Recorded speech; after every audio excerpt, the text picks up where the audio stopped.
kabar Anda hari ini? Jumpa kembali dalam Berita Mataram hari ini. Sejumlah berita penting dan menarik lainnya telah kami siapkan untuk Anda dan berikut diantaranya. Dipicu salah paham, debat pamungkas pasangan calon gubernur dan wakil gubernur NTB diwarnai kericuhan.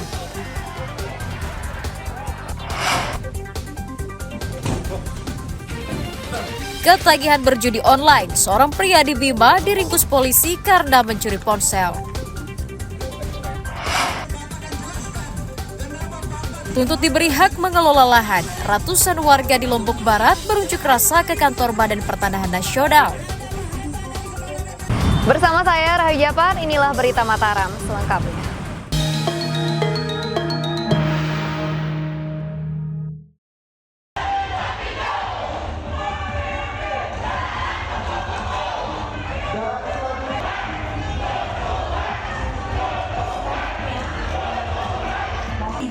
Debat pamungkas pasangan calon gubernur dan wakil gubernur Nusa Tenggara Barat diwarnai kericuhan antara petugas keamanan dengan massa pendukung salah satu paslon pada Rabu malam. Kericuhan terjadi saat jeda pertengahan acara debat, ketika massa pendukung dipersilakan menyuarakan yel-yel dukungan kepada paslon masing-masing. Karena merasa dibatasi, salah satu massa pendukung paslon memprotes tindakan petugas keamanan KPU yang dinilai represif dan tidak adil. Beruntung kericuhan dapat diredam setelah Ketua KPU dan sejumlah komisioner turun tangan menengahi bersama petugas kepolisian. KPU menyatakan keributan tersebut terjadi karena salah paham. Persoalan itu sudah selesai setelah kedua pihak meminta maaf. Tidak ada keributan, tidak ada kericuhan, cuma ada miskomunikasi saja. Karena kita membutuhkan sebetulnya suasana debat itu yang kondusif, yang baik, agar seluruh pesan dari seluruh pasangan calon itu bisa diterima secara sempurna oleh seluruh pemirsa, oleh seluruh pemilih. Nah, jangan sampai keributan atau teriakan-teriakan itu menyebabkan pesan itu tidak sampai secara utuh, secara baik. Debat pamungkas calon gubernur dan wakil gubernur Nusa Tenggara Barat mengangkat tema tentang sinergi kebijakan daerah dan pusat dalam pembangunan daerah berkelanjutan.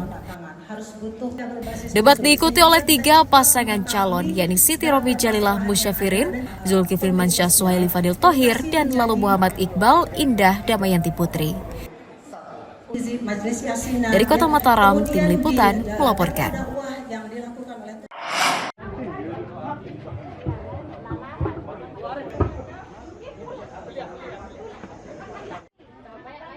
Komisi Pemilihan Umum mengkonfirmasi puluhan TPS di 5 kecamatan di Kabupaten Lombok Tengah masuk kategori rawan bencana memasuki musim penghujan.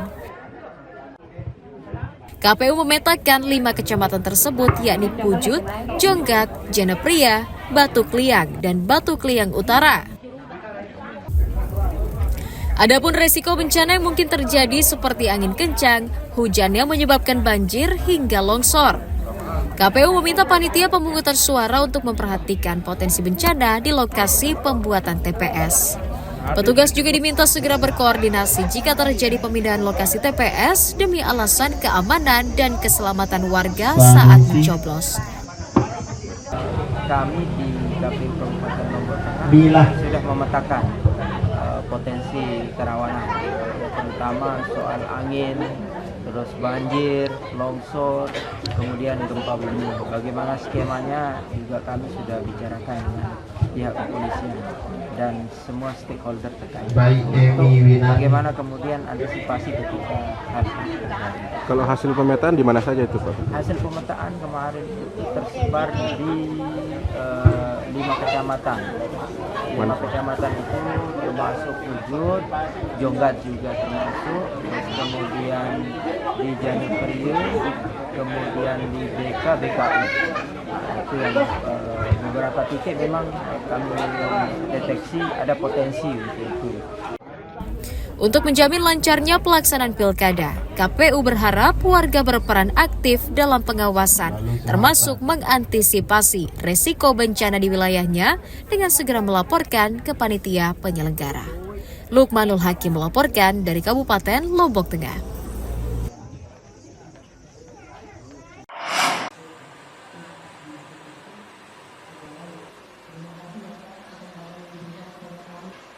Pemerintah Kota Mataram menghentikan sementara penyaluran bantuan sosial kepada masyarakat kurang mampu menjelang Pilkada serentak tahun 2024. Langkah itu mengikuti surat edaran pemerintah pusat untuk mencegah penyalahgunaan atau politisasi oleh calon kepala daerah tertentu. Bantuan sosial yang dihentikan adalah program Keluarga Harapan, bantuan pangan non-tunai, dan bantuan pangan nasional. Pemerintah juga menyetop pemberian dana hibah yang bersumber dari APBN, APBD NTB, dan APBD Kota Mataram.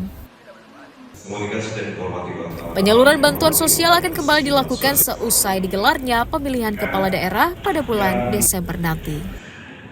Meski menyetop bantuan sosial, namun Pemkot tidak menghentikan bantuan darurat bencana yang tetap akan disalurkan meskipun ada agenda pilkada.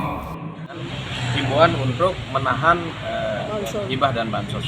Soalnya dari DKP kemarin juga belum ada mengeluarkan beras cadangan. Kalau itu kan memang ya. Ada usulan dari kelurahan, padahal kelurahan kan. Ya kalau yang itu memang kemarin kami sudah rapatkan. Kan kita juga mensikapi kalau yang itu berkaitan dengan. Tapi kalau kondisi kebencanaan yang sudah ditanyakan tadi, ya, tentu itu kan otomatis kita tidak bisa terlalu saklek dengan aturan yang berkaitan dengan surat edaran menteri. Berarti edaran menteri itu sampai habis pilkada, Pak? Sampai pencoblosan, Bu. Jadi kalau sudah selesai pencoblosan, maka itu sudah kembali kita kepada kondisi normal. Oke. Pemerintah Kota Mataram berharap penghentian bantuan sosial dapat mendukung terselenggaranya pemilihan kepala daerah yang jujur, transparan, dan adil. Dari Kota Mataram, Emi Kusuma melaporkan.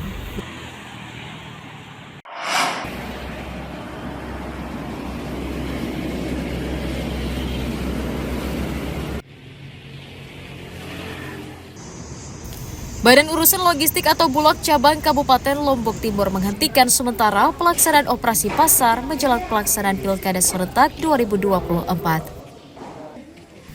Hal itu dilakukan untuk menjaga kondusivitas warga serta mengantisipasi penyalahgunaan kegiatan operasi pasar agar tidak dimanfaatkan oleh kepentingan tertentu.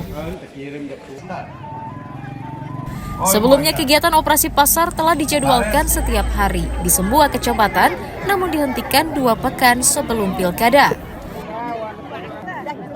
Bulog memastikan operasi pasar akan kembali digelar pada awal Desember usai proses pencoblosan.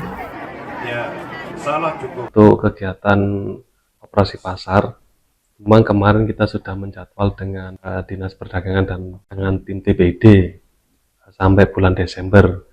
Akan tapi untuk kegiatan kali ini yang ke desa-desa ditunda dulu sampai tanggal 27 selesai pilkada, dengan diharapkan dikhawatirkan ada penumpangan yang tidak inginkan. Bulog juga memastikan 3.000 ton beras masih tersimpan di gudang logistik sehingga dipastikan aman hingga pergantian tahun. Mutadun melaporkan dari Kabupaten Lombok Timur.